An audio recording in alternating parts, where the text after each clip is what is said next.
Most billionaires are made by inventing something new, discovering a rare resource, or being born into privilege. Warren Buffett did none of these things. He became one of the richest people in history by mastering a single, simple idea that was available to everyone from the very start. The snowball. How Warren Buffett built his fortune from the ground up. The story of Warren Buffett, the man who would become one of the wealthiest individuals in history, is not one of a sudden invention or a lucky break. It is the story of a meticulously crafted snowball started on a small, dusty hill in Omaha and pushed with relentless focus for over 7 decades. His journey from a numbers-obsessed boy to the revered Oracle of Omaha is a masterclass in discipline, patience, and the power of compound interest. The seed, a born capitalist. Warren Edward Buffett was born in 1930 in Omaha, Nebraska, into a family of some means. His father, Howard Buffett, was a stockbroker and later a U.S. congressman. But the Buffett household, especially during the Great Depression, valued frugality and financial independence. This environment was the perfect incubator for Warren's innate talents. His fascination with numbers and money manifested almost impossibly early. As a 6-year-old, he would buy 6 packs of Coca-Cola from his grandfather's grocery store for 25 cents and resell the individual bottles for a nickel each, netting a 5-cent profit. He and a friend would collect lost golf balls, sort them by brand, and sell them back to golfers. He worked a paper route, not just delivering papers, but meticulously optimizing it like a corporate empire, deducting the cost of his watch and bicycle as business expenses on his first tax return at age 14. The pivotal moment of his childhood came during a visit to the New York Stock Exchange at age 10. The trip didn't dazzle him with its glamour. Instead, it demystified the process. He realized the market was not a complex, esoteric entity, but a place where businesses were bought and sold. That same year, he made his first stock purchase, buying 3 shares of Citi Service Preferred for himself and 3 for his sister, Doris, at $38 per share. The stock dipped to $27 before climbing back to $40. The moment it hit $40, he sold, a decision he would soon regret when it rocketed to $200.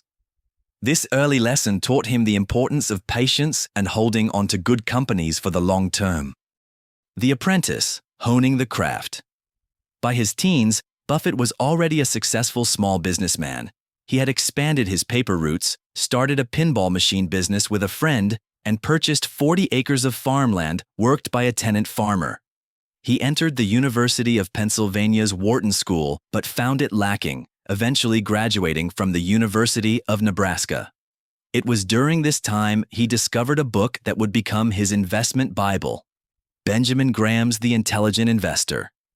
Graham's philosophy of value investing, the concept of buying stocks for less than their intrinsic value, creating a margin of safety, was a revelation. It gave a formal structure to Buffett's innate understanding of business. Determined to learn from the master himself, he applied to Columbia Business School, where Graham taught. After graduating from Columbia as the only student to ever earn an A+ in Graham's class, Buffett was eager to work for his idol. He even offered to work for Graham's partnership for free, but was initially turned down. He returned to Omaha and worked as a stockbroker at his father's firm, all while corresponding with Graham. In 1954, Graham finally relented and offered him a job in New York. The 2 years Buffett spent at Graham-Newman Corporation were his finishing school. He scoured thousands of company balance sheets, hunting for cigar butts, companies so cheap they had one good puff of profit left in them. This process honed his analytical skills to a razor's edge. The partnership. The snowball gains mass. In 1956, with Graham retiring and dissolving his partnership, the 25-year-old Buffett returned to Omaha. He had personally saved over $174,000, roughly $1.8 million today. His goal was now to build his own empire. He started Buffett Partnership Limited with $105,100 pooled from 7 limited partners, mostly family and friends. His pitch was simple and confident. He would treat their money as his own, and his goal was to beat the Dow Jones Industrial Average by an average of 10% per year.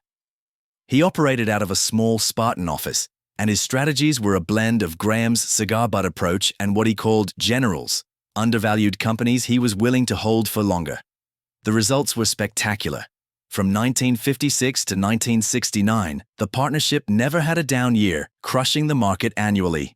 He was deploying capital into unknown, unloved companies like Sanborn Map and Dempster Mill Manufacturing, and later making larger control purchases of companies like Berkshire Hathaway, a struggling textile manufacturer that would ironically become the vessel for his future empire. Tired of the partnership's complexity and pessimistic about the overvalued market of the late 1960s, Buffett did something extraordinary. He liquidated the partnership in 1969.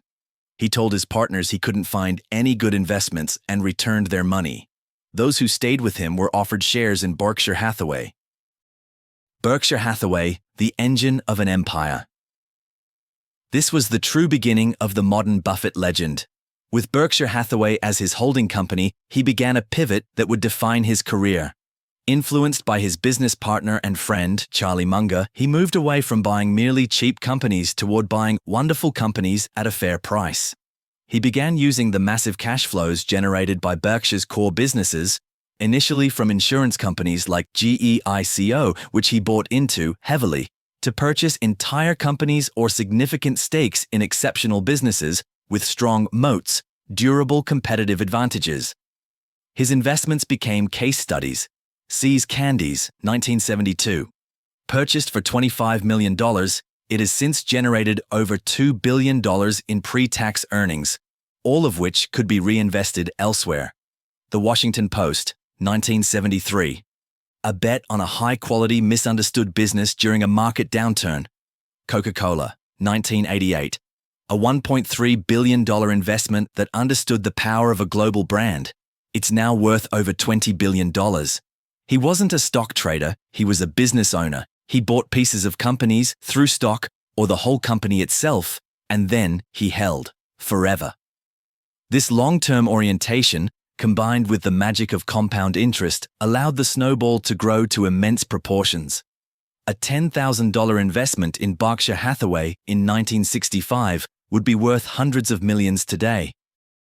The man behind the billions, the principles of his success.